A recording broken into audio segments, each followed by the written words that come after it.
Hi everyone and good morning to all of you.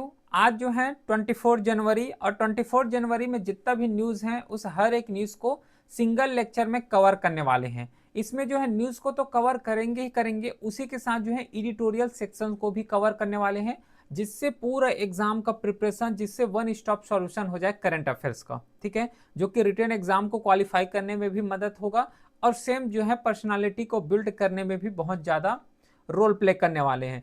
जैसा exam में पूछे जाते हैं, फैक्चुअल कॉन्सेप्चुअल हर एक चीज को ध्यान में रखते हुए पूरा सिंगल सीरीज है करंट अफेयर्स का, तो इसको मस्ट फॉलो कर लेना, बहुत ज़्यादा हेल्पफुल होगा।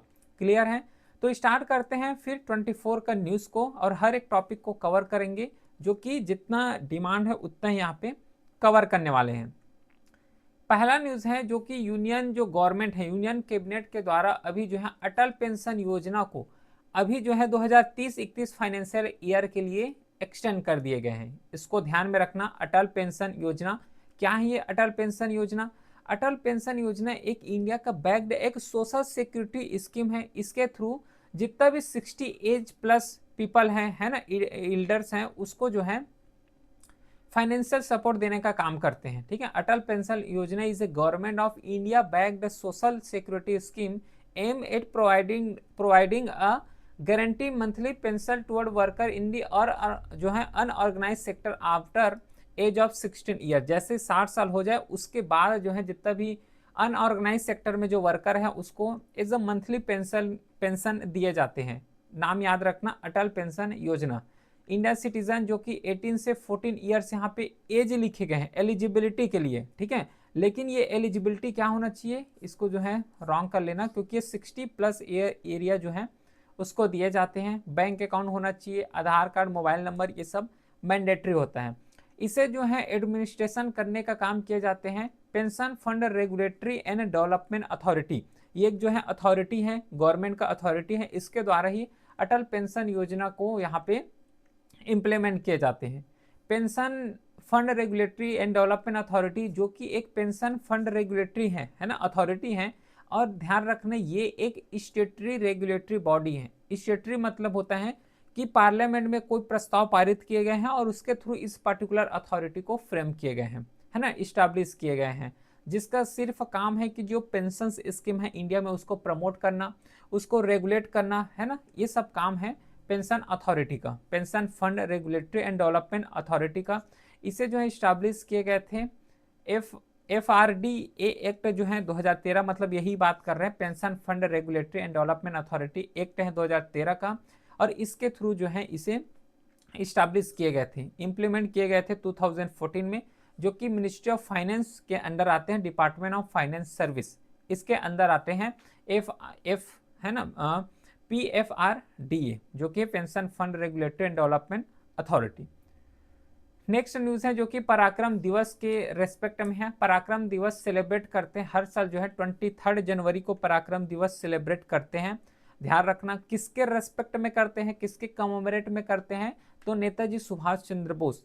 ठीक है, इसका फेमस स्लोगन भी है, तुम मुझे खून दो मैं तुम्हें आज़ादी दूंगा। तो नेताजी सुभाष चंद्र बोस के कमोमरेट में जो है पराक्रम दिवस हर साल 23 जनवरी को सेलिब्रेट करते हैं। याद रखने इस चीज को। सिग्निफिकेंस क्या होगा, एक तो एक्स्ट्रा ऑर्डिनरी करेज है। पराक्रम का मतलब क्या होता है, एक्स्ट्रा ऑर्डिनरी करेज।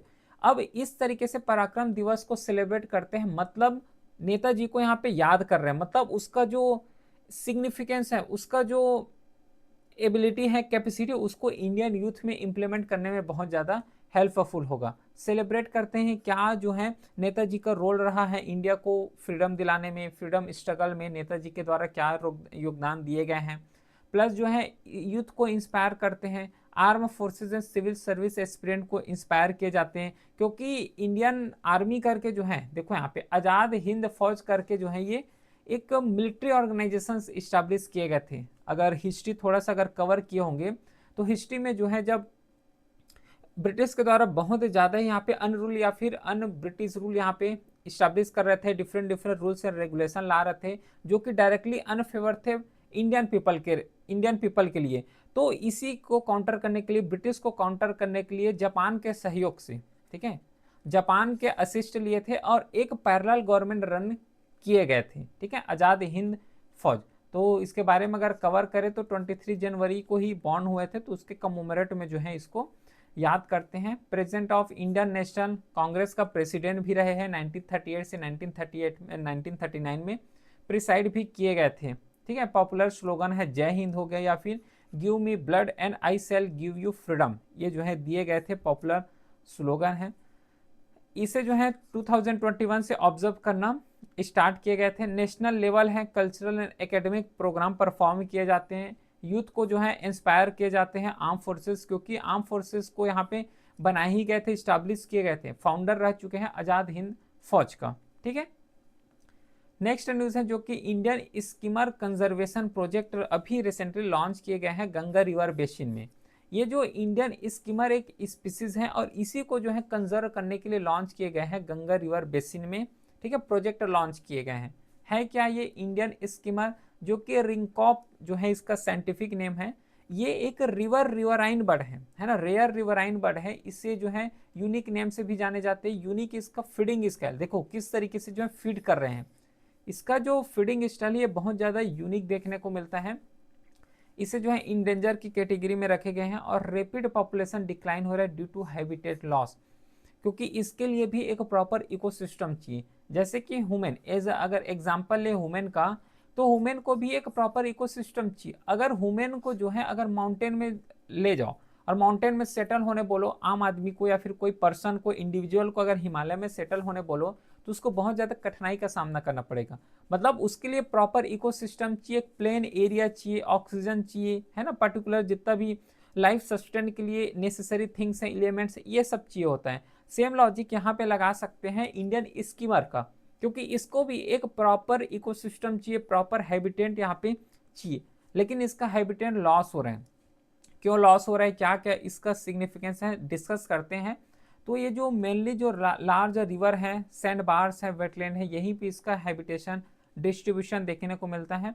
इंडिया में देखे जाते हैं, बांग्लादेश में मिलता है, नेपाल हो गया, यहाँ पे जो है मिलता है। अगर इंडिया स्पेसिफिक अगर बात करें तो चंबल रिवर हो गया, गंगा रिवर है, यमुना रिवर, सोन हो गए, महानदी रिवर हो गए, इसमें मोस्टली पॉपुलेशन डोमिनेट किए जाते हैं इंडियन स्कीमर का। तो डिफरेंट डिफरेंट प्रोजेक्ट रन किए जा रहे हैं। प्लस इसका जो मेजर थ्रेट है, ये समझ लो कि जो रिवर पॉल्यूशन हो रही है ये सबसे ज़्यादा मेजर थ्रेट है। क्योंकि देखो यहाँ पे जो है वाटर को थोड़ा सा क्लीन चाहिए। ठीक है, क्लीन चाहिए क्योंकि इसको भी तो खाना है। ठीक है, यहाँ पे फिश हो सकता है या फिर डिफरेंट डिफरेंट और ऑर्गेनिज्म हो सकते हैं, तो एज अ फूड इसको भी कंजप्शन करना है। तो वाटर अगर जो है पॉल्यूशन हो जाएगा तो उसको जो है नीचे तक देखने में जो है बहुत ज़्यादा दिक्कत होगा। ठीक है, प्लस सैंड माइनिंग हो रहा है, इससे एक पॉपुलेशन थ्रेट हो रहा है इसका। डैम हो गया, बैरेज कंस्ट्रक्शन हो रहा है, अनरेगुलेटेड फिशिंग हो रहा है, human disturbance on nesting sand bars में देखने को मिल रहा है।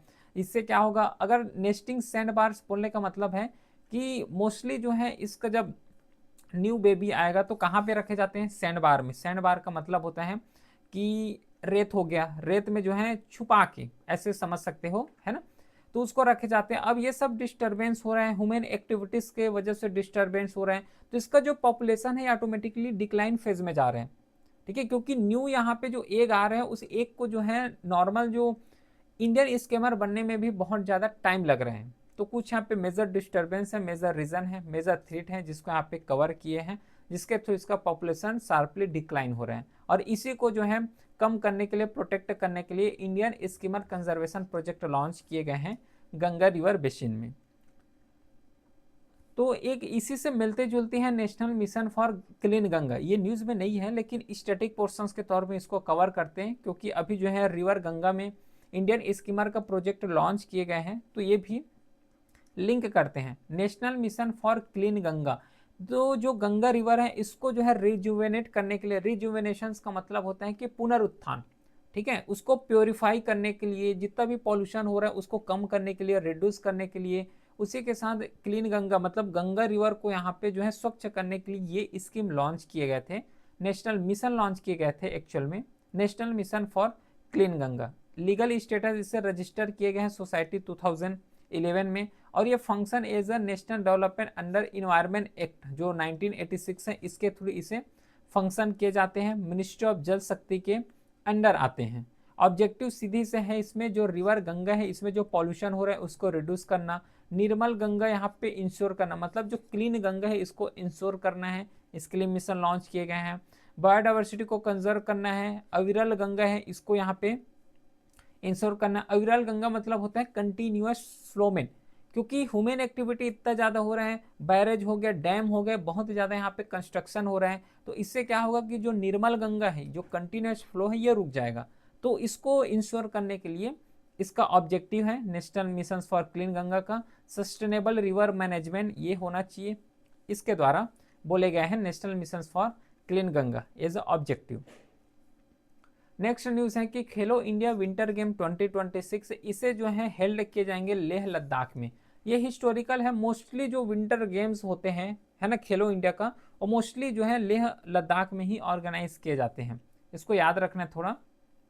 खेलो इंडिया विंटर गेम जो कि एक national level multi sports game है, विंटर गेम है, इसे जो है हर साल या फिर इसे जो है विंटर के सीजन में, स्पेशली विंटर के सीजन में जो है इसे ऑर्गेनाइज किए जाते हैं। किसके द्वारा? Ministry of youth affairs and sports under एक प्रोग्राम है, ये जो है खेलो इंडिया प्रोग्राम है, नाम है ये, है ना, ये प्रोग्राम है खेलो इंडिया, और इसके अंदर जो है ministry of youth and sports के द्वारा इस स्पोर्ट्स को ऑर्गेनाइज किए जाते हैं। तो इस साल जो है 2026 में लेह लद्दाख में ऑर्गेनाइज किए जाएंगे। ठीक है, यहाँ पे वही चीज़ लिखा हुआ है। मेजर स्पोर्ट्स डिसिप्लिन भी है यहाँ पे, जैसे कि अल्पाइन स्कीइंग हो गया, स्नो बोर्डिंग है, स्पीड स्केटिंग है, आइस हॉकी हो गया, नॉर्डिक स्कीइंग हो गया, है ना, स्नो शोइंग हो गए। तो कुछ यहाँ पे मेजर डिसिप्लिन हैं और इसी डिसिप्लिन के कैटेगरी में इस स्पोर्ट्स को ऑर्गेनाइज किए जाएंगे। नेक्स्ट है जो कि नॉर्मल बुक के बेस में है, तो बुक के बेस में अगर कोई बुक रिलीज किए जा रहे हैं तो इसमें केवल याद रखना बुक का नाम याद रखना है, और बुक के नाम के साथ उसका ऑथर कौन है, बस यही दो चीज याद रखना होता है, इसी से ही क्वेश्चन मोस्टली पूछे जाते हैं। नेक्स्ट है जो कि अमेलिया वालवर्डे जो कि अपॉइंट किए गए हैं as a coach of Indian women football team. तो इंडियन वुमेन फुटबॉल टीम के तरफ से अमेलिया वालवर्डे को यहाँ पे अपॉइंट किए गए हैं एज अ कोच।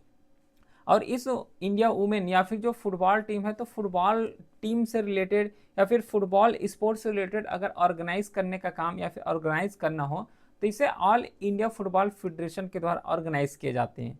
ये जो है ये नेशनल लेवल है। इंटरनेशनल लेवल में फीफा हो गया, क्योंकि फीफा के द्वारा ही ऑर्गेनाइज किए जाते हैं, ये इंटरनेशनल लेवल है, ध्यान रखना इस चीज़ को।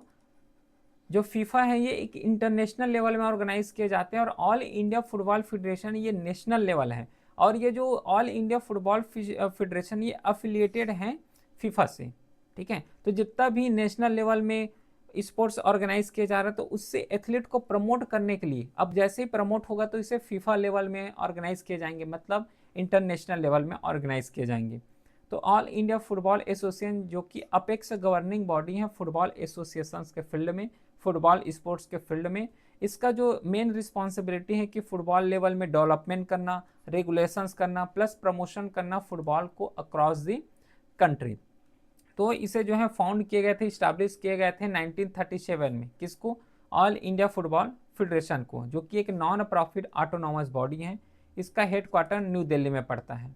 ऑब्जेक्टिव वही अभी डिस्कस किए हैं कि जो है फुटबॉल को प्रमोट करना, ग्रास रूट लेवल में जो है प्रोफेशनल लेवल में फुटबॉल को डेवलपमेंट करना, इंटरनेशनल लेवल हो गया, नेशनल लेवल हो गया, इसको ऑर्गेनाइज करने का काम ऑल इंडिया फुटबॉल फेडरेशन के द्वारा किए जाते हैं। प्लस कोच को डेवलप करना, है ना, प्लेयर को डेवलपमेंट करना, इम्प्लीमेंट करना FIFA and AFC regulation in India, क्योंकि अभी ही बताया हूँ कि जो ऑल इंडिया फुटबॉल फेडरेशन ये फीफा से अफिलेटेड है, मतलब कि फीफा अगर कोई रूल्स बना रहा है फुटबॉल से रिलेटेड तो ऑल इंडिया फुटबॉल फेडरेशन को भी यहाँ पे इम्प्लीमेंट करना पड़ेगा।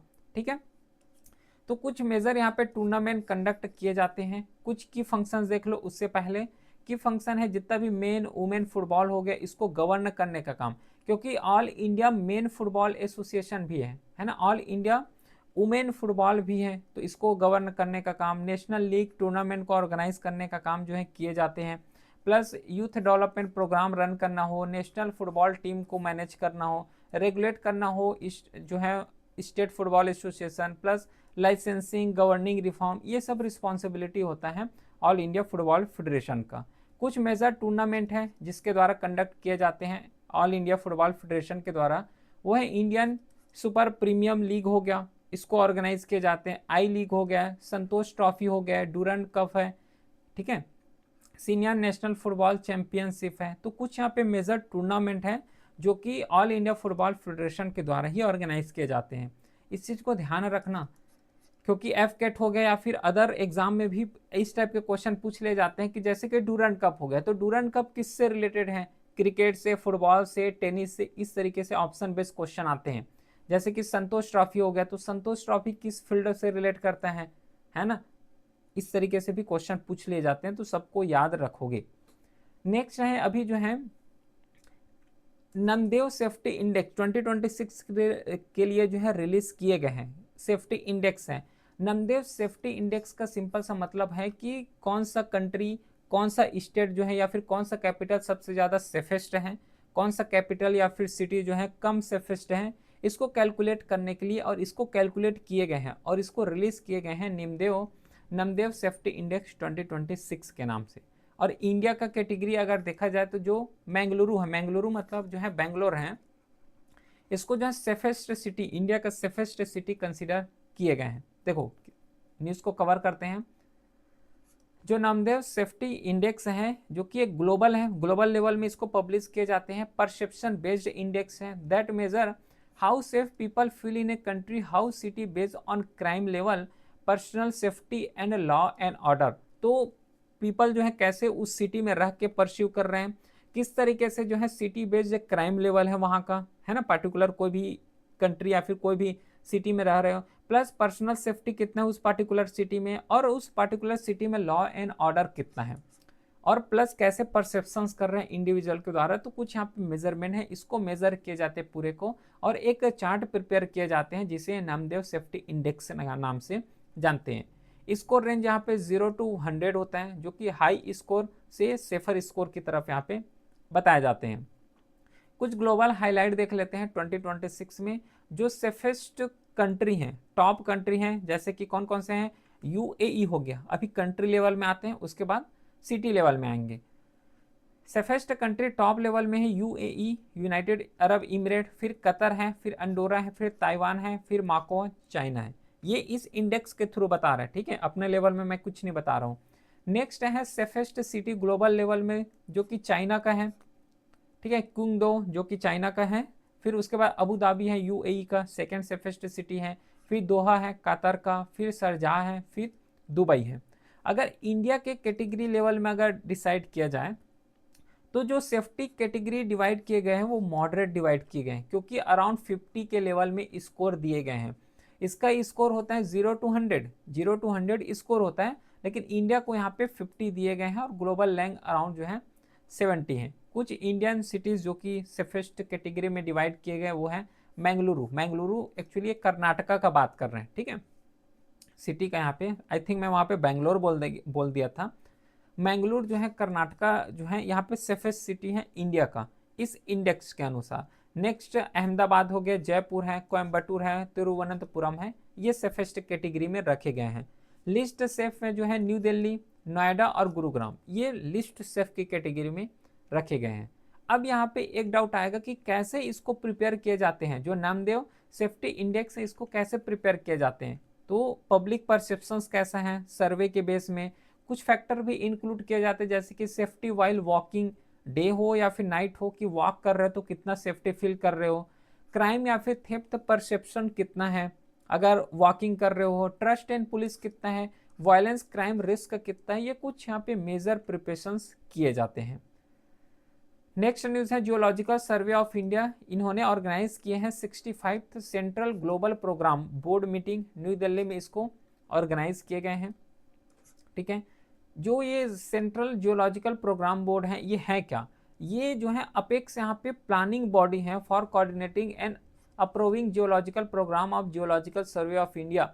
देखो जियोलॉजिकल सर्वे ऑफ इंडिया से जितना भी प्रोग्राम है इसको अप्रूव करने के लिए प्लस प्लानिंग करने के लिए जियोलॉजिकल लेवल में, इस सब को प्लानिंग करने के लिए अप्रूव करने के लिए एक मीटिंग होता है, ठीक है। उसी मीटिंग का नाम यहाँ पे सेंट्रल जियोलॉजिकल प्रोग्राम बोर्ड है, ठीक है। कुछ हाईलाइट जो कि इस मीटिंग के थ्रू रखे गए थे कि क्रिटिकल एंड स्ट्रेटेजिक मिनरल को कैसे परफॉर्म किया जाए, ये इस मीटिंग में रखे गए थे। Review and approval geological mapping हो गया, एक्सप्लोरेशन प्रोग्राम हो गया, इस मीटिंग में ऑर्गेनाइज किए गए थे, मतलब इस मीटिंग का कंक्लूजन रहा है बोल सकते हो। Alignment with national development industry need कैसा रहे हैं, ये कुछ इस मीटिंग का हाईलाइट रहे हैं। इंस्टीट्यूशनल फ्रेमवर्क जो कि नोडल मिनिस्ट्री रहे हैं मिनिस्ट्री ऑफ माइंस, इंप्लीमेंट इसे किए जाएंगे जियोलॉजिकल सर्वे ऑफ इंडिया के द्वारा। ये geological survey of India actual में है क्या? जियोलॉजिकल सर्वे ऑफ एक साइंटिफिक ऑब्जर्वेशन है गवर्नमेंट का ही, गवर्नमेंट का एक बॉडी बोल सकते हो जो कि जियोलॉजिकल से रिलेटेड। देखो यहाँ पे दो वर्ड है, जियो, जियो मतलब यहाँ पे जियोग्राफी का बात कर रहे हैं, मतलब लैंड फील्ड का बात कर रहे हैं, है ना, अर्थ का बात कर रहे हैं। और लॉजिकल मतलब यहाँ पे स्टडी है।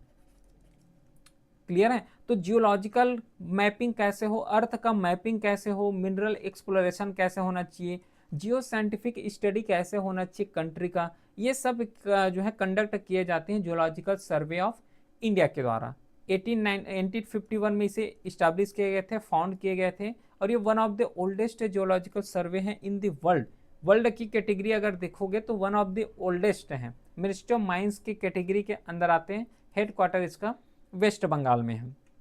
ठीक है, कुछ यहाँ पे ऑब्जेक्टिव है तो कि जो कि यहाँ पे कवर कर चुके हैं कि जियोलॉजिकल सर्वे ऑफ इंडिया का ऑब्जेक्टिव क्या है, कि जियोलॉजिकल मैपिंग करना इंडिया का जो है, सिस्टमेटिक मैपिंग करना, मिनरल रिसोर्स असेसमेंट करना कि कहाँ पे मिनरल रिसोर्सेज हैं, कहाँ पे स्कार हैं, कहाँ पे अबेंडेंट हैं, plus mineral and mining sector को एक्सप्लोर करना। ठीक है, प्रोवाइड करना है geo scientific input for developing planning. तो कुछ यहाँ पे मेजर ऑब्जेक्टिव है जो कि जियोलॉजिकल सर्वे ऑफ इंडिया का ही है। तो यहाँ तक तो हो गया पूरा न्यूज़। ठीक है, फैक्चुअल कॉन्सेप्चुअल जो कि एक इंटरव्यू क्वेश्चंस के लिए बहुत ज़्यादा हेल्पफुल रहेगा। तो यहाँ तक पूरा कवर हो गया। अब इंटर करते हैं कुछ पर्सनालिटी डेवलपमेंट की तरफ, मतलब इंटर करेंगे एडिटोरियल एनालिसिस की तरफ।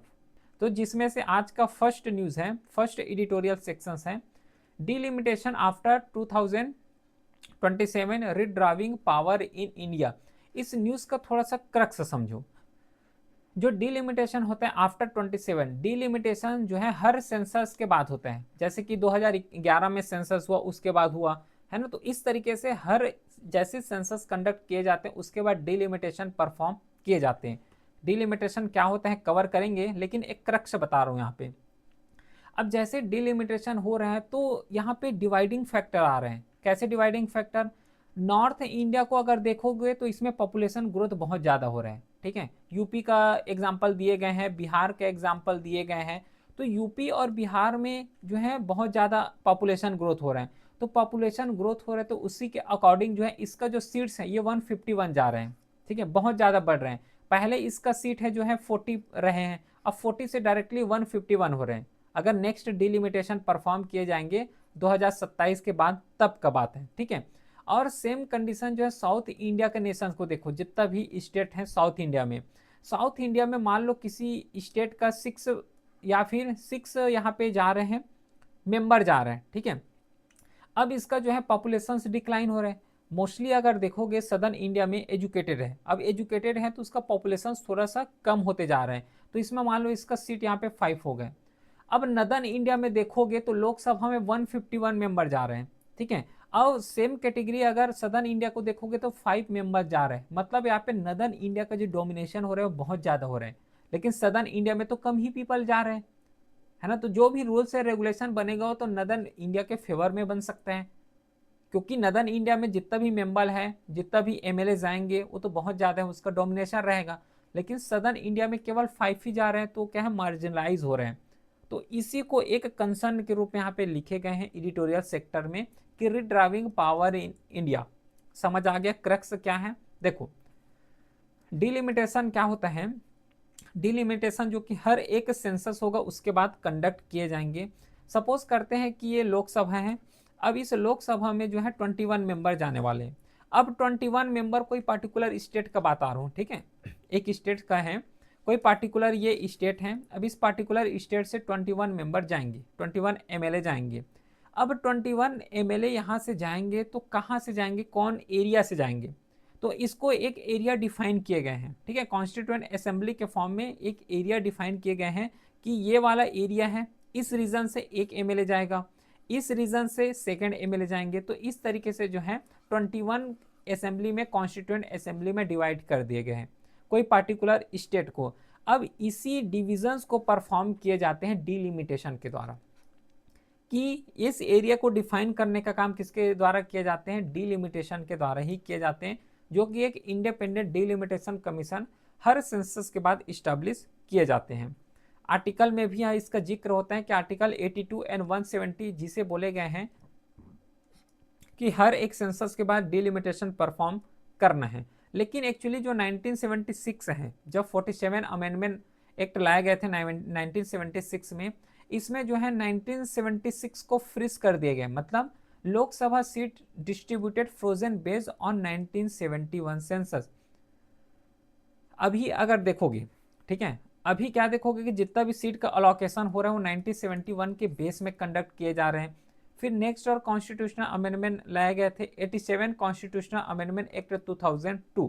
इसमें फ्रीज को यहाँ पे एक्सटेंड कर दिए गए थे फर्स्ट सेंसस आफ्टर 2026। सिंपल से यहाँ पे फंडा समझो, एट प्रेजेंट जितना भी एमएलए जा रहे हैं लोकसभा में, राज्यसभा में एमएलए जा रहे हैं, वो 1971 में जब सेंसस हुए थे, है ना, 1971 में सेंसस के बाद जब डिलिमिटेशन 1971 में परफॉर्म किए गए थे उसके बेसिस में जा रहे हैं। लेकिन अभी क्या है कि यही बेसिस को जो है 2026 के लिए एक्सटेंड कर दिए गए हैं, ठीक है। तो 2026 अभी चल रहे हैं। अब नेक्स्ट जो सेंसस होगा, नेक्स्ट जो डिलिमिटेशन परफॉर्म किए जाएंगे वो 2027 में परफॉर्म किए जाएंगे, ठीक है। अब 2027 में परफॉर्म किए जाएंगे तो 2027 में परफॉर्म करेंगे तो पॉपुलेशन जो है बहुत ज़्यादा बढ़ गए होंगे, ठीक है। जैसे कि एक एग्जांपल लेते हैं यूपी का। यूपी एक नदन इंडिया है, ये जो है डाटा यहाँ पे शो कर रहा हूँ जानकारी के लिए, नॉर्मल अंडरस्टैंडिंग के लिए बता रहा हूँ, ध्यान रखना। यूपी में जैसे कि 1971 का अगर बात करोगे तो कितना सीट, मान लो 51 सीट जा रहे हैं लोकसभा में। लेकिन अभी बात करोगे, क्योंकि यूपी नदन इंडिया है, जो इसका जो पॉपुलेशन है वो बहुत ज़्यादा बढ़ गए हैं, तो इसका सीट अब कितना हो जाएगा, मान लो 151 हो जाएगा। समझना इस बात को, ठीक है। एक एग्जांपल लेते हैं सदर्न इंडिया का। अब सदर्न इंडिया का एक एग्जांपल ले रहे हैं, जैसे कि केरला हो गया। केरला में पहले सीट कितना जा रहे थे, 7 मेंबर जा रहे थे। लेकिन केरला क्या है, केरला में इसका जो फर्टिलिटी रेट है, जो पॉपुलेशन है वो कम हो रहा है, तो अब सीट कितना जाएंगे, 6 जा रहे हैं। अब इसमें कंपेयर करोगे जब 2027 में डिलिमिटेशन परफॉर्म किए जाएंगे तो यूपी जो है बहुत ज़्यादा पॉपुलेशन ग्रोथ हो रहा है, तो इसका जो मेंबर जाएंगे 151। केरला जो कि पॉपुलेशन थोड़ा स्टेग्नेशन है, कम हो रहा है, तो इसमें 6 मेंबर जा रहे हैं। तो 151 और 6 मेंबर यहाँ पे, तो इन दोनों स्टेट्स का जो डिवीजन है क्या हो गए, पूरा यहाँ पे डिफरेंट हो गया। यहाँ पे डाटा भी दी गया है, देखो रिजल्ट करके, कि जो 1971 जब डिलिमिटेशन परफॉर्म किए गए थे तो उस समय 548 मिलियन ही पीपल थे। लेकिन एक्चुअल पॉपुलेशन अभी का अगर देखोगे तो 1.47 बिलियन हो गए, मतलब पॉपुलेशन यहाँ पे एक्सप्लोजन हुआ है। तो उसके अकॉर्डिंग यहाँ पे बहुत ज़्यादा दिक्कत होगा। तो what next delimitation in historic, अभी समझ आ गया कि क्या यहाँ पे इशू होगा, कि नदर्न हेमिस्फीयर में अगर देखोगे नदर्न इंडिया में तो पॉपुलेशन ग्रोथ ज़्यादा हो रहा है, केरला का अगर बात करोगे सदर्न इंडिया का तो पॉपुलेशन यहाँ पे कम हो रहे हैं। इस तरीके से कोर प्रॉब्लम क्या है, कोर प्रॉब्लम जो अभी डिस्कस किए हैं वही है पॉपुलेशन इम्बैलेंस। यहाँ पे फैक्ट्स के फॉर्म में दिए गए हैं कि जो लोकसभा ये प्रोजेक्ट अभी कर रहे हैं, अगर 2027 का डिलिमिटेशन परफॉर्म किए जाते हैं तो लोकसभा का सीट अभी मान लो 4-5 है, ठीक है, 545 है, मैक्सिमम कैपेसिटी इतना है। अब प्रोजेक्ट किए जा रहे हैं 2027 का अगर डिलिमिटेशन परफॉर्म करते हैं तो इसका जो प्रोजेक्टेड है वो 8 सीट हो जाएंगे, मतलब 888 सीट्स हो जाएगा, है ना। 545 से 888 सीट यहाँ पे चले जाएंगे, ठीक है। देखो यहाँ पे यूपी का जो पहले जो 1971 के हिसाब से जो एमएलए जाते थे लोकसभा में 80 हैं, अब कितना जाने वाले 151 जाएगा। बिहार 40 है तो 82 होगा, ठीक है। सदर्न इंडिया का अगर कंपेरिजन करें तो 7.2% जाते थे, अब 6% जा रहे हैं, मतलब डिक्लाइनिंग फेज में जा रहे हैं। तो ये चीज़ यहाँ पे बहुत ज़्यादा डिसप्रपोर्शनेट हो रहे हैं, है ना, अनसेफ हो रहे हैं यहाँ पे, क्योंकि नदर्न इंडिया डोमिनेट होते जा रहे हैं, सदर्न इंडिया यहाँ पे डिक्लाइनिंग फेज में जा रहे हैं, ठीक है। अब इसमें भी कुछ यहाँ पे कंसर्न होगा, क्या कंसर्न होगा, आर्टिकल जो है अगर देखोगे आर्टिकल 14 जो कि क्या बताते हैं, अनइक्वल सफरेज के बारे में बताते हैं, इक्वलिटी बिफोर लॉ के बारे में बताते हैं, कि जितना भी यहाँ पे होगा कोई भी रूल से रेगुलेशन बनेगा वो इक्वल होने वाले हैं, चाहे नदन हो चाहे सदन हो। लेकिन इस तरीके से अगर हो पा रहे हैं डिलिमिटेशन के बाद, तो ये तो आर्टिकल 14 का ही वॉयलेशंस कर रहे हैं। जो कोऑपरेटिव फेडरलिज्म है ये बहुत ज़्यादा वीकेन हो जाएंगे। कैसे वीकेन होगा, देखो ना, नदर्न इंडिया ज़्यादा डोमिनेट कर रहे हैं, सदर्न इंडिया का डोमिनेशन नहीं रह रहा है, तो सदर्न इंडिया को एज अ मार्जिनल वे में कंसिडर किए जा सकते हैं। तो जो एक प्रकार का फेडरलिज्म होना चाहिए, फेडरलिज्म का मतलब क्या होता है, फेडरल, फेडरल का मतलब होता है कि कोई भी ये पार्टिकुलर स्टेट है, कोई भी पार्टिकुलर गवर्नमेंट है, ये जो है इसका जो पावर है, पावर का डिवीजन होना चाहिए। सेंट्रल गवर्नमेंट भी होगा, स्टेट गवर्नमेंट भी होंगे, लोकल गवर्नमेंट भी होंगे, प्लस इसके साथ जो है पावर का डिवीजन होगा, पावर का शेयरिंग होगा। इसको बोले जाते हैं फेडरल गवर्नमेंट, फेडरल सिस्टम। ठीक है, तो यहाँ पे फेडरल कोऑपरेटिव फेडरलिज्म जो है बहुत ज़्यादा वीकेन होगा। क्यों होगा, समझ आ गया। अब इसमें से 6 पॉलिसी ऑप्शन दिए गए हैं। अब यहाँ तक तो पूरा जो है प्रॉब्लम ही है। अब इस प्रॉब्लम को जो है सॉल्व करने के लिए 6 जो है सॉल्यूशन दिए गए हैं ऑथर के द्वारा। 6 सॉल्यूशन में पहला सॉल्यूशन है कि जो फ्रीजिंग लेवल है, जो 2026 में तक फ्रीज किए गए हो, एक्सटेंड करके फ्रीज किए गए हो, इस एक्सटेंड को थोड़ा सा और बढ़ा दो। मतलब 2026 में एक्सटेंड किए गए हैं यहाँ तक, तो इस एक्सटेंड जो लिमिट है इसको और बढ़ाओ। ठीक है, तो एक्सटेंड लिमिट को बढ़ा सकते हो, लेकिन एक्सटेंड लिमिट को बढ़ाओगे तो एक प्रो यहाँ पे ये होगा कि जो फेडरल बैलेंस है ये तो हो जाएगा। जो नॉर्मली जो एट प्रेजेंट में जितना सीट है ना, 545 जो मैक्सिमम कैपेसिटी उतना रहेगा, लेकिन इसका जो है वायलेशन होगा डेमोक्रेटिक इक्वलिटी का, है ना, क्योंकि 2026 तक एक्सटेंड कर दियो हो, अब इसको और एक्सटेंड करोगे, अब हो सके फ्यूचर में और आएगा और बोलोगे कि जो है और इसको एक्सटेंड करो, तो डेमोक्रेटिक इक्वलिटी का यहाँ पे वायलेशन हो रहा है। आर्टिकल 87 117 में खुद बोले हैं कि हर एक सेंसस के बाद डिलिमिटेशन परफॉर्म होगा। तो सेंसस तो हर जो है 10 साल के बाद 11 साल में होगा, लेकिन डिलिमिटेशन को तो परफॉर्म ही नहीं कर रहे हो, तो यहाँ से जो डेमोक्रेसी है उसका यहाँ पे रिस्क होगा। नेक्स्ट यहाँ पे ऑप्शन दिए गए हैं कि जो लोकसभा है इसको बढ़ा दो। ठीक है, लोकसभा का जो कैपेसिटी है उसको बढ़ा दो, यहाँ पे 88 जो जाएगा 888 सीट जाएगा उसको बढ़ा दो, ये बोले गए हैं। लेकिन इसमें जो बिगर स्टेट है ये सबसे ज़्यादा डोमिनेट कर पाएंगे, है ना। 888 सीट जा रहे, उसमें नदर्न ईस्टर्न जो नदर्न एरिया है, नदर्न स्टेट जितना है वही लोग डोमिनेट कर पाएंगे, सदर्न इंडिया यहाँ पे लॉस में रहेंगे। ये भी इसका कॉज एंड कॉन्सिक्वेंसेस हैं। फिर वेटेड फार्मूला बढ़ाओ, यहाँ पे बोले गए हैं कि वेटेड फार्मूला मतलब 70 to 80% जो है अभी कैसे जो है जाते हैं, अभी जो डिलिमिटेशन परफॉर्म किए जाते हैं वो पॉपुलेशन के बेस में। ठीक है, पॉपुलेशन के बेस में डिलिमिटेशन परफॉर्म किए जाते हैं और पॉपुलेशन के बेस में जो है लोकसभा में मेंबर जाते हैं। अब यहाँ पे ऑथर के द्वारा ये बोले जा रहे हैं कि वेटेड फार्मूला यहाँ पे लगा सकते हैं कि 70 to 80% जो वेटेज होगा वो पॉपुलेशन को दिया जाएगा और 20 to 30% जो कि डेवलपमेंट इंडिकेटर को दिए जाएंगे। मतलब जहाँ पे लिटरेसी रेट ज़्यादा हो उसको हाई प्रायोरिटी में रखा जाए, हेल्थ केयर सिस्टम बहुत अच्छे हो तो उसको ज़्यादा प्रायोरिटी में रखा जाए। तो इस तरीके से वेटेड फार्मूला भी दिए गए हैं ऑथर के द्वारा। फिर जो राज्यसभा का स्टैंडर्ड है इसको यहाँ पे बढ़ा दो, ये चीज़ बोले गए हैं। राज्यसभा का मतलब जो डेमोसाइल रिक्वायरमेंट है इसको यहाँ पे रिस्टोर करना है, जो पॉपुलेशन बायस है इसको रिड्यूस करना है। अभी पॉपुलेशन बायस समझ आ गया होगा I hope. Equal state representation, जैसे कि यूएस में कैसा चलता है, यूएस में अगर देखोगे तो राज्यसभा लोकसभा है ना, सेनेट बोलते हैं वहाँ के पार्लियामेंट को, तो अगर वहाँ पे जा रहे हो तो वहाँ पे पॉपुलेशन नहीं देखे जाते हैं। ठीक है, ये इतना एरिया है, अब इस एरिया को इस तरीके से डिफाइन कर दिए जाएंगे। अब इसमें पॉपुलेशन मान लो 2 हो, मान लो यहाँ पे 54 है, यहाँ पे 3 है, हमें पॉपुलेशन से मतलब नहीं है। अगर इस एरिया से, इस कॉन्स्टिट्यूएंट से अगर 2 लोग आ रहे हैं तो इस एरिया से भी 2 लोग आएंगे। बल्कि यहाँ पे 54 मेंबर है, उसका पॉपुलेशन 54 है, लेकिन 2 ही मेंबर जाएंगे। इस तरीके से जो है वर्क होता है यूएस में, तो ऐसा भी यहाँ पे लगा सकते हैं, ये बोले गए हैं। ठीक है, फिर जो यूपी है, उत्तर प्रदेश है, या फिर जितना भी डोमिनेटेड जिसका पॉपुलेशन बहुत ज़्यादा है उस स्टेट को ही बाइफरकट कर दो, मतलब उस स्टेट को डिवीज़न कर दो, जिससे फेडरल को भी यहाँ पे सहायता होगा, प्लस जो एडमिनिस्ट्रेटिव सॉल्यूशन है वो भी मिल जाएंगे। इससे जो लोकसभा में जितना मेंबर जा रहे हैं उसका भी इक्वल डिवीज़न हो जाएगा। ये सॉल्यूशन दिए गए हैं। प्लस उसके बाद जो है 6 जो है फ्रेजेस डिलिमिटेशन कर दिए गए। मतलब क्या बोले हैं कि 2034 तक इम्प्लीमेंट 50% ऑफ चेंजेस, मतलब इसको परसेंट वाइज चेंजेस करने को यहाँ पे एडवाइस दिए गए हैं ऑथर के द्वारा। ठीक है, लेकिन इसमें भी इंडियन पॉलिटिक्स जो है इसमें बहुत ज़्यादा इम्पेक्ट होगा। अगर ये 6 जो यहाँ पे सॉल्यूशन दिए गए हैं इस 6 सॉल्यूशंस का अपने लेवल में प्रो भी है, अपने लेवल में कॉन्स भी है। अगर इसको भी इम्प्लीमेंट कर दिए जाते हैं तो केवल और केवल लॉसेस में ही होगा, ठीक है, कॉन्स में ही रहोगे। क्योंकि देखो रीजनल जो पार्टीज हैं ये बार्गेनिंग पावर यहाँ पे डिक्लाइन हो जाएगा अगर इस तरीके से अगर इसको फॉलो करते हो तो। अगर जो है 2027 में अगर इसका डिलिमिटेशन होता है तो क्या इम्पेक्ट होगा कि जो रीजनल पार्टी है इसका बार्गेनिंग कम हो जाएगा। बोलने का मतलब है कि जो स्टेट हैं जिसका पॉपुलेशन बहुत कम है वो लोग तो अपना आवाज़ उठा ही नहीं पाएंगे लोकसभा राज्यसभा में।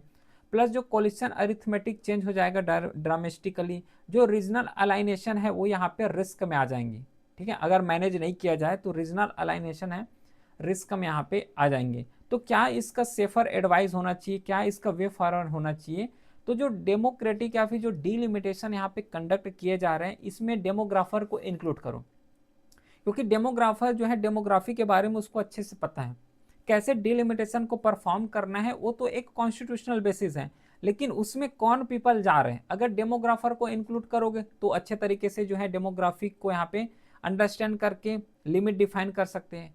कॉन्स्टिट्यूशनल जो एक्सपर्ट है उसको यहाँ पे इंक्लूड करना चाहिए। फेडरलिज्म जो स्कॉलर है इसको इंक्लूड करो, जिसके थ्रू जो जिस स्टेट से ज़्यादा पीपल जा रहे हैं जिस स्टेट से कम पीपल जा रहे हैं उन दोनों स्टेट के बीच जो है कोऑर्डिनेशन बना सके।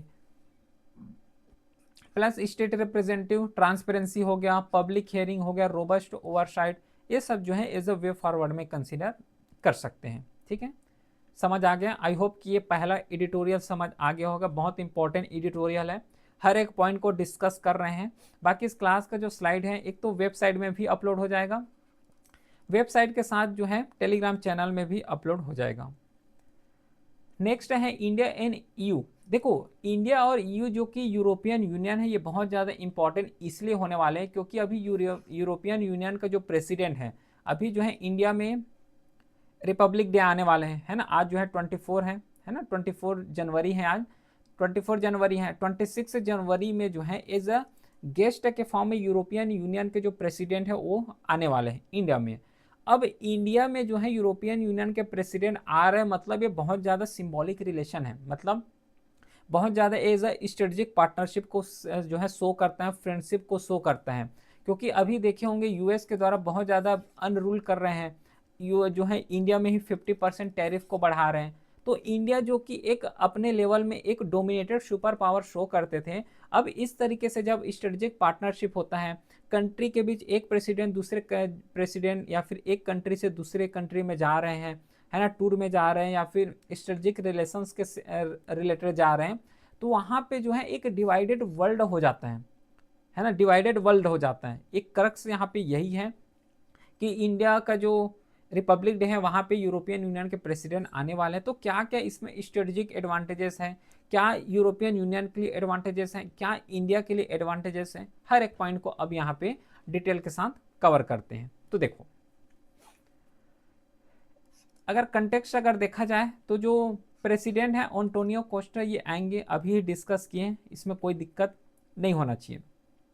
अब यहाँ पे देखो क्या सिंबॉलिक यहाँ पे रिलेशन शो करेगा कि जो signal strategic alignment not a symbolism, मतलब कोई भी पर्टिकुलर कंट्री आ रहे हैं इंडिया में, जैसे आएगा तो इंडिया में आएगा तो कुछ यहाँ पे रिलेशन साइन करके जाएंगे, मतलब कुछ पैक्ट हो गया, कुछ स्ट्रेटेजिक पैक्ट हो गया, साइन करके जाएंगे, चाहे इंफ्रास्ट्रक्चर के रेस्पेक्ट में ले लो, चाहे डेवलपमेंट के रेस्पेक्ट में, चाहे फाइनेंशियल रेस्पेक्ट में। प्लस जो कि एक reflect urgency and global geopolitical चरण को यहाँ पे डिफाइन करता है। अभी इंडिया जो है ग्लोबल बैकड्रॉ यहाँ पे सहा है, कैसे देखो अभी जो है यूएस के द्वारा 50% टैरिफ इंडिया के ऊपर जो है इम्प्लीमेंट कर दिए हैं, पुनिटिव टैरिफ लगा दिए हैं इंडिया के लिए। प्लस जो यूएस का प्री जो है अनप्रिडिक्टिवली कर रहे हैं प्रेसिडेंट ट्रम्प के द्वारा, डिफरेंट रूल्स एंड रेगुलेशन लगा रहे हैं। तो एक एक्स्ट्रा स्ट्रेटजिक यहाँ पे रिलेशंस बिल्ड किए जा सकते हैं इंडिया और यूरोपियन यूनियन के बीच। इंडिया यूरोपियन यूनियन अगर स्टेप्ड अगर थोड़ा पोटेंशियल अगर देखा जाए तो कोऑपरेटिव रिमेन यहाँ पे एपिसोडिक रहने वाले हैं, हिस्टोरिकली रहने वाले हैं, क्योंकि यहाँ पे over shadow by US centrality. क्योंकि अभी जो है प्री एज्यूम क्या किए जा रहे हैं कि जो यूएस है वही डोमिनेट कर रहे हैं, यूएस के अलग जो है और कोई डोमिनेशन कंट्री नहीं है। लेकिन अगर इंडिया और यूरोपियन का स्ट्रेटेजिक पार्टनरशिप आते हैं तो यूरोपियन या फिर जो यूएस है उसको भी डोमिनेट किए जा सकते हैं, ठीक है। Russia Ukraine and China narrative भी एक अलग होता है। अगर फ्री ट्रेड एग्रीमेंट हो जाता है इंडिया और यूरोपियन नेशंस के बीच, ठीक है, यूरोपियन यूनियन के बीच, तो यहाँ पे जियो पॉलिटिकल इंश्योरेंस हो जाएगा, as a geopolitical insurance. कैसे? क्योंकि फ्री ट्रेड एग्रीमेंट इंडिया और यूरोपियन के बीच जो है 2007 से ही चले आ रहे हैं। अगर जो है इस वर्ष 2026 में अगर रिपब्लिक डे में ये सब चीज़ हो जाता है तो यहाँ पे माइलस्टोन यहाँ पे अचीवमेंट हो जाएगा इंडिया के लिए भी और यहाँ पे यूरोपियन यूनियन के लिए भी। अगर सेक्टर वाइज अगर गेन का अगर बात करें, पहला इंडिया के रेस्पेक्ट में अगर देखें तो इंडिया को जो है टेक्सटाइल अप्रैल में डोमिनेट करते हैं, तो इसका टैरिफ को जो है रिडक्शंस किए जा सकते हैं। प्लस इंडिया जो है फार्मास्यूटिकल सेक्टर, केमिकल सेक्टर में जो है डोमिनेटेड कंट्री है इंडिया, तो इसको एक्सपोर्ट करने में अगर फ्री ट्रेड एग्रीमेंट अगर साइन हो जाता है तो एक्सपोर्ट करने में बहुत ज़्यादा यहाँ पे क्या हो जाएगा, ईजी हो जाएगा। क्योंकि पहले जो है फार्मास्यूटिकल सेक्टर इंडिया का मान लो 10 रुपीज़ में मिल रहे हैं, अब एक्सपोर्ट करने से अगर फ्री ट्रेड एग्रीमेंट आ रहा है तो 5 रुपीज़ में मिलेंगे। मतलब इसमें जो एक्सपोर्ट हो गए बहुत ज़्यादा प्रमोशन होगा। आईटी सर्विस, ये तो सबको पता है कि जितना भी वर्ल्ड में आईटी सेक्टर है वो इंडिया का ही डोमिनेटेड है, तो रेगुलेटरी यहाँ पे हार्मोनाइजेशन हो जाएगा। जितना जो है आईटी सेक्टर, सर्विसेज सेक्टर जो रेगुलेटरी हैं वो सब ज़्यादा यहाँ पे ईजी हो जाएगा। सेम जो है यूरोपियन यूनियन के लिए भी बहुत ज़्यादा स्ट्रेटजिक इंपॉर्टेंट होगा, क्योंकि यूरोपियन यूनियन जो है ऑटोमोबाइल में डोमिनेट करते हैं, मशीनरी सेक्टर में डोमिनेट करते हैं, तो इसको जो है एक्सेस करना इंडिया के लिए बहुत ज़्यादा ईजी हो जाएगा। क्योंकि जो भी इंडिया या फिर यूरोपियन यूनियन या फिर दो नेशंस का अगर बात करोगे तो ये पूरा काम चलता है डिमांड एंड सप्लाई में, डिमांड एंड सप्लाई। अब देखो जैसे कि इंडिया में कार का डिमांड है, अब इंडिया में कार का डिमांड है लेकिन जो है अदर कंट्री से कार का अगर सप्लाई ना हो तो कार का जो रेट है ये बहुत ज़्यादा बढ़ जाएगा। समझ पा रहे हो, है ना? देखो इंडिया में भी मैन्युफैक्चर होते हैं नो डाउट, लेकिन इंडिया में लिमिटेड मैन्युफैक्चर होते हैं, क्योंकि इंडिया भी जो है अदर सेक्टर में डोमिनेटेड नाम से जाने जाते हैं, जैसे कि फार्मास्यूटिकल सेक्टर हो गया, टेक्सटाइल सेक्टर हो गया, आईटी सेक्टर, इन सब में डोमिनेटेड है। लेकिन ऑटोमोबाइल मशीनरी सेक्टर में उतना ज़्यादा डोमिनेटेड नहीं है।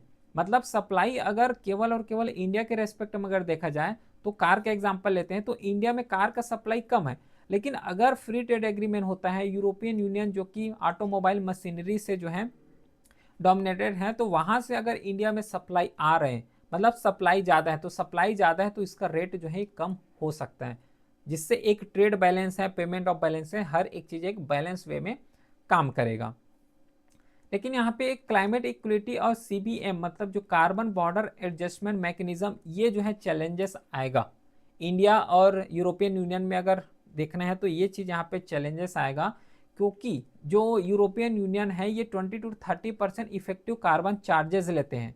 ठीक है, अगर कोई भी चीज़ जैसे कि स्टील हो गया, एल्यूमिनियम है, सीमेंट, फर्टिलाइजर है, अगर इसको अगर सेंड कर रहे हो, कहाँ पे सेंड करोगे? यूरोपियन यूनियन में, यूरोपियन कंट्रीज में अगर सेंड कर रहे हो, भेज रहे हो, या फिर इसको जो है नॉर्मली एक्सपोर्ट कर रहे हो, अगर इसको बनाने में, स्टील एल्यूमिनियम को बनाने में अगर जितना भी ज़्यादा अगर यहाँ पे पॉल्यूशन किए होंगे तो पॉल्यूशन को यहाँ पे चार्ज किए जाते हैं। और इंडिया को अगर देखोगे तो डोमिनेट स्टील में ही किए जाते हैं, एल्यूमिनियम, सीमेंट, फर्टिलाइजर में इंडिया जो है डोमिनेटेड है।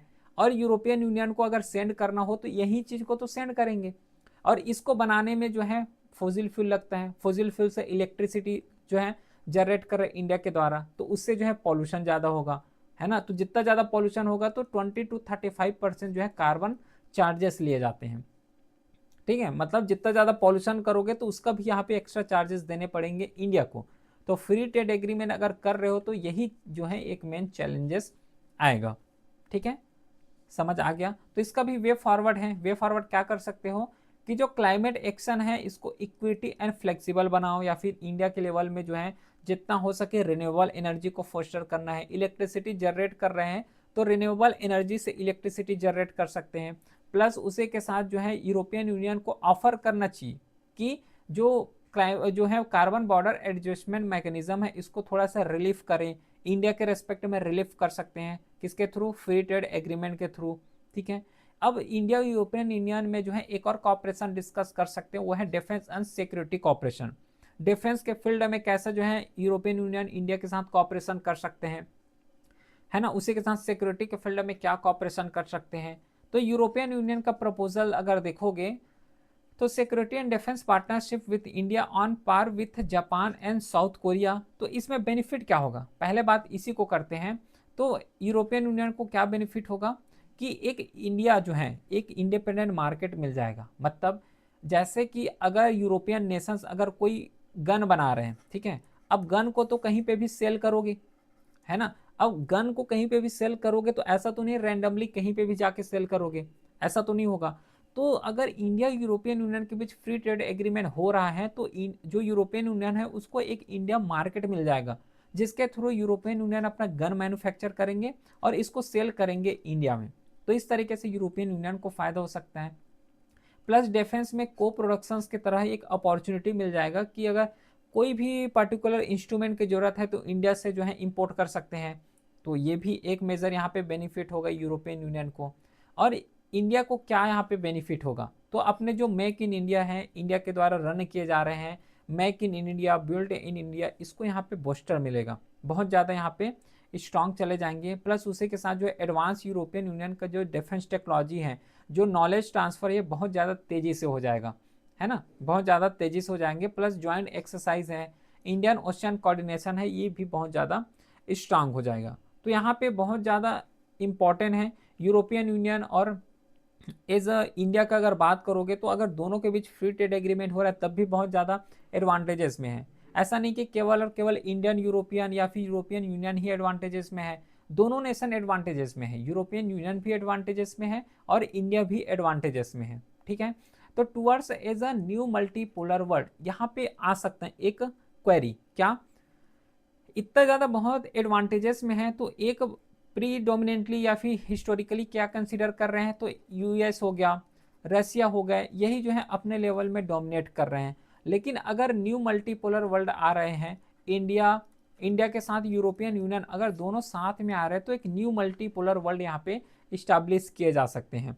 अब न्यू मल्टीपोलर इस्टेब्लिश किए जा रहे हैं तो इनमें दो नेशन हैं, तो दो नेशन है तो कोई भी एरिया में कैप्चर करना, जैसे कि यूएस हो गया, तो उस तरीके का सीन यहाँ पे नहीं होगा। जैसे कि ग्रीनलैंड का इशू हो रहा है, वेनेजुएला का इशू है, तो इसमें नहीं होगा। इंडिया और यूरोपियन यूनियन अगर न्यू मल्टीपोलर वर्ल्ड में जा रहे हैं तो इसमें कोई इशू देखने को नहीं मिलेगा, क्योंकि यहाँ पे दो नेशन है, ठीक है। तो स्ट्रेटजी क्या होगा, क्रेडिबिलिटी है, कैपेसिटी है, दोनों नेशन के बीच कैपेसिटी है। एक कंट्री का अगर देखोगे यूरोपियन यूनियन को तो मोस्टली डेवलप नेशन है, इंडिया भी जो है डेवलपिंग फेज में है, डेवलप कर ही रहे हैं। कैपिटल के रेस्पेक्ट में बहुत ज़्यादा दिक्कत नहीं आने वाले हैं, क्योंकि इंडिया को एक मार्केट मिल जाएगा, है ना, यूरोपियन यूनियन को मार्केट मिलेगा, इंडिया जो है अपना प्रोडक्ट भी यूरोपियन यूनियन में सेल कर पाएंगे, तो इंडिया को भी एक एक्स्ट्रा मार्केट मिल जाएगा।